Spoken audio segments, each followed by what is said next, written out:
Consolidación de la burguesía y el proletariado, el Estado-Nación. Comenzaré explicando algunos conceptos clave para que de esta manera contextualicemos el contenido del video. ¿Qué es la burguesía? Es una clase social formada por la clase media acomodada y la clase media alta de la sociedad, los cuales principalmente son comerciantes, es decir, habitantes de los burgos que tenían unos privilegios laborales reconocidos. ¿Qué es el feudalismo? El feudalismo es un sistema de gobierno y de organización económica, social y política propia de la Edad Media. El feudalismo se fundaba en el vasallaje y la fidelidad a cambio de protección. ¿Qué es el producto neto? Es el valor total de los bienes y servicios producidos por los residentes o nacionales de un país en un periodo, dependiendo el consumo en la producción. Por ejemplo, el resultado de restar a lo producido de trigo lo consumido en el proceso de producción. Ahora sí, podemos comenzar. Los estados nacionales del siglo XVI y XVII fundaban su actividad económica y política en los principios mercantilistas, con actividad colonial y comercio monopólico. Sin embargo, según Karl Polanyi, las sociedades tradicionales desconocían la distinción entre lo político y lo económico. Por lo tanto, fue necesario separar la economía de lo social, siendo así que la economía cuente con sus propias leyes. La consolidación de estados comienza en los siglos XVI a XVIII en Europa Occidental. Para esta consolidación, las transformaciones en el plano de poder fueron fundamentales. La concentración del poder de los seres por encima de la Iglesia, así como la pérdida del poder de los señores feudales, debido a la desaparición gradual de la servidumbre, permitió el surgimiento en el siglo XVII de los denominados estados absolutistas. Cabe mencionar que en el siglo XVII la Revolución Inglesa e Industrial son momentos clave para la evolución del capitalismo. Dobbs señala que las razones que, en cualquier época, predispone al Estado a intervenir en producción son dos principales objetivos. 1. Imponer un monopolio a favor de un grupo de capitalistas. Y 2. En una sociedad capitalista, los esfuerzos del Estado por controlar salarios y restringir la libertad de movimientos del obrero serán mayores.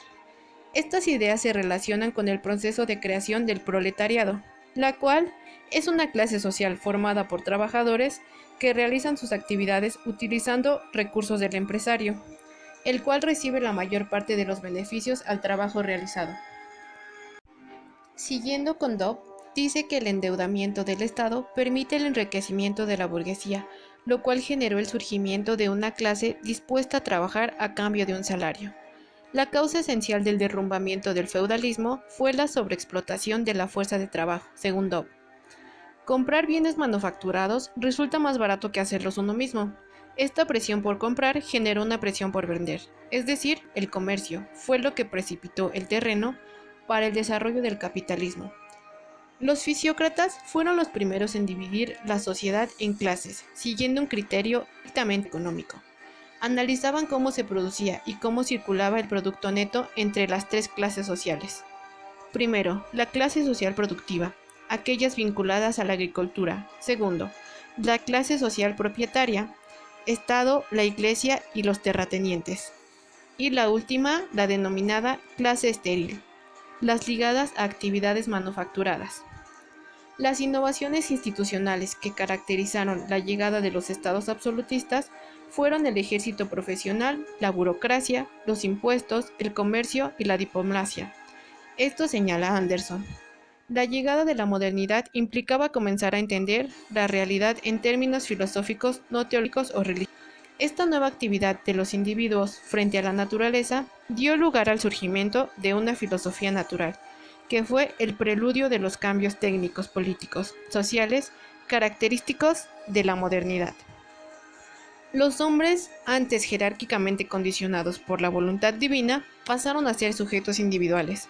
Por lo tanto, el surgimiento de la economía política como disciplina induce la separación entre lo económico y lo político, dando como resultado la economía política como una ciencia que estudia las leyes que regulan la producción, la distribución, el intercambio y el consumo de los bienes necesarios para el mantenimiento material de la sociedad.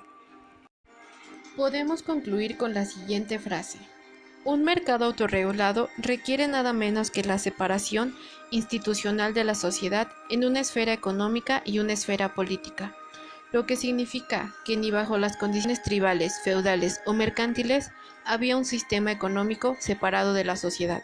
Sin embargo, la emergencia de la sociedad económica política no puede analizarse por fuera de la transición del feudalismo al capitalismo y la evolución del Estado moderno. Eso sería todo de mi parte. Mi nombre es Isabel Escamilla del grupo 3GM6. Muchas gracias por su atención.